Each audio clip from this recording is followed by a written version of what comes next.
ازيكم حبايبي؟ عاملين ايه؟ حبايبي ضغوطي وماسة.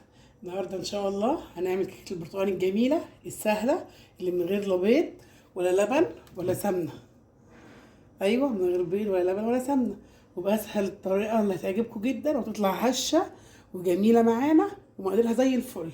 معانا كوبايتين ونص دقيق نخلينه مرتين، معانا نص كوبايه زيت، كوبايه عصير برتقال، كوبايه سكر، بشر برتقانتين، كيك شيف، واحد فانيليا.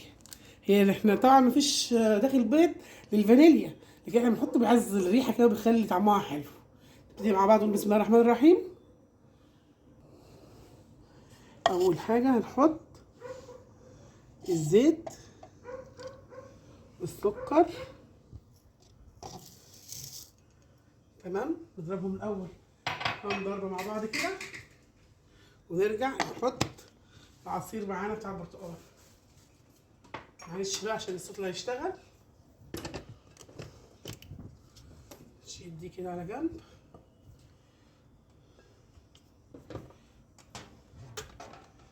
بسم الله الرحمن الرحيم.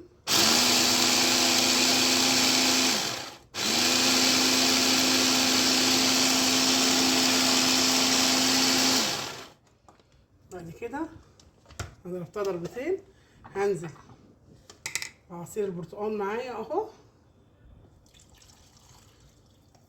هنا ببشر البرتقال مع العصير، وهنزل بالفانيليا عشان يصب كل الخليط دوت على الدقيق بتاعنا.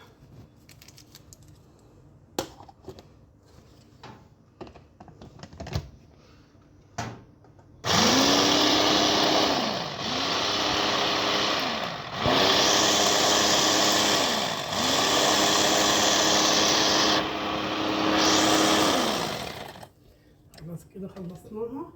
هتلاقي الخليط بتاعنا دلوقتي تقيل.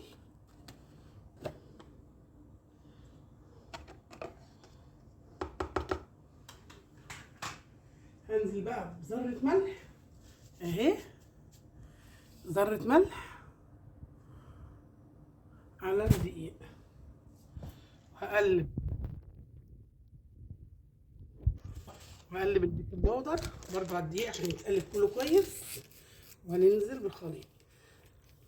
انا هستخدم الكيس كله بتاع كيك شيف، او نوع بيكنج باودر كويس انت بتستخدميه، بس بقلب كله عشان ميبقاش حته في الصينيه عاليه وحته واطيه اهو. صدقيني ما شاء الله هتبقى جميله معاكي جدا، وزي ما معودين كان عطر لساننا بذكر الرسول صلى الله عليه وسلم، اللهم صل وسلم وبارك عليك يا حبيبي يا رسول الله صلى الله عليه وسلم. يبقى يومنا جميل وحاجتنا زي العسل اهو. شوف لونها بقى جميل ازاي. عايزه تحط شويه تلج يعزز اللون حطي، انا حطيت ربع معلقه. عزز معايا اللون بتاع البرتقال والريحه عشان تبقى تحفه ما شاء الله اهو. احنا قلنا احنا بنضربها في اتجاه واحد بالشكل ده. لو عوزت شويه ميه حطي، انا كده محتاجه شويه ميه، واحط شويه معلقه خل عشان دي برضه رافعه معايا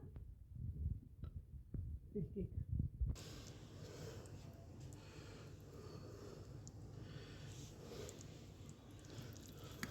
اهو.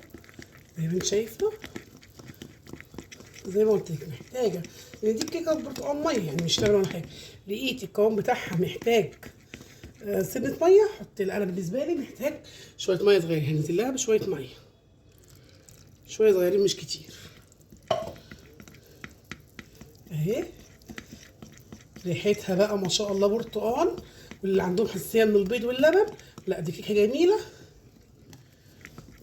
وهتبقى ان شاء الله معاكي جميله في كل وقت. ودلوقتي موسم البرتقال زي ما قلت لك، القشر جيبيه بعد ما تخلصيش ليه، ما ترموهوش في كيس في التلاجة، هتشتغلي منه تبشريه وتشتغلي منه معاكي في الكيكات جميل جدا. هنجيب الصينيه بتاعتنا ونرجع لبعض تاني. ده القوام بتاعها اهو مظبوط. هنزل بيه على الصينيه. بسم الله الرحمن الرحيم. انا هشتغل في صينيه الومنيوم عادي النهارده. ما شاء الله جميله جدا وهتعجبك وهتطلع معاكي هشه وزي الفل انا مشغله الفرن قبلها، اول ما ابتدي اشتغلت فيها شغلت الفرن. تعملي الحركه دي بقى اهي عشان كلها تطلع منها الهواء. ادخلها الفرن ولما تخرج هوريها لكم. خلاص يا حبايبي الكيكه بتاعتنا اهي خرجناها من الفرن، ما شاء الله تبارك الله، حاجه جميله جدا. هنقطعها مع بعض، هي لسه خارجه حالا وهشه وزي الفل. يعني المفروض ما نقطعهاش دلوقتي بس عشان انا اوريها لكم. ما شاء الله يعني حاجه كده جميله جدا، اللهم بارك. يعني ما شاء الله جميله، مش مكلفه، لا حطينا لا البيض ولا اللبن ولا السمنه، حاجه اقتصاديه كده على قد ايدي. من قشر البرتقال اللي قلت لك احتفظي بيه في الثلاجه بنحتاجه في وصفات كتيره جدا. اهي هحطها في الطبق وارجع لكم تاني بس تبرد شويه. خلاص يا حبايبي خلصنا معانا الكيكه الجميله بتاعتنا الهشه. شايفين ما شاء الله مش مستحمله، هشه جدا، بس انا طبعا عشان سخنه. شايفين الصينيه عامله ازاي اهي، مش مستحمله معاكي، هشه جدا ما شاء الله. حاجه كده وجميله، وقطعنا منها تشربي بيها الشاي بلبن، تشربي بيها الشاي، تشربي بيها لبن بس. جميله جدا ما شاء الله اهي. مع بعض عملناها اقتصاديه مش مكلفه وحاجه كده اللهم بارك. يعني ما شاء الله. متنسوش بقى تفعلوا الجرس ولايك وشير عشان نعلى بيكم وليكم. والسلام عليكم ورحمه الله في وصفه جديده.